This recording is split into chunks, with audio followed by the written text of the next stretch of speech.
we try to kind of bring back songs that were collected around Inishowen or composed in Inishowen or outer Donegal, and just put our own spin on them. So they're all traditional songs, but they kind of have like jazzy, contemporary kind of feel on it. So we're just trying to do something a bit different with these ancient songs.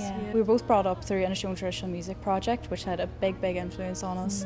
We learned so much about collectors around Inishowen, one of those being Honoria Galway. She was actually born here in Derry but grew up in Moville. So she collected a lot of music around Moville.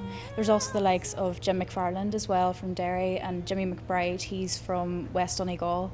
The two of them have collected lots of music. They actually started the Inishowen Song Project. So there is a huge bank of music and songs, especially in Inishowen. And especially with the Inishowen Singers Circle as well, like that's brought in a huge interest in the area for the traditional songs. Yeah, I think it's made us aware of the amount of songs. There's thousands and so many singers too, which is really nice. I asked why such sorrow he poured from the tree, and he answered, "Is the blackbird has my love stolen from me."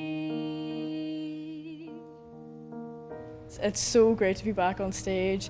This is kind of, I think, our second performance since we've released the EP, so it's like our second performance in 2 years. In 2 years, live performance, So it's trying to kind of remember all the things that you're meant to do when you're on stage is a big task, but no, we're just so excited, and literally nothing beats being back on stage and the buzz of a crowd. And especially in Derry too.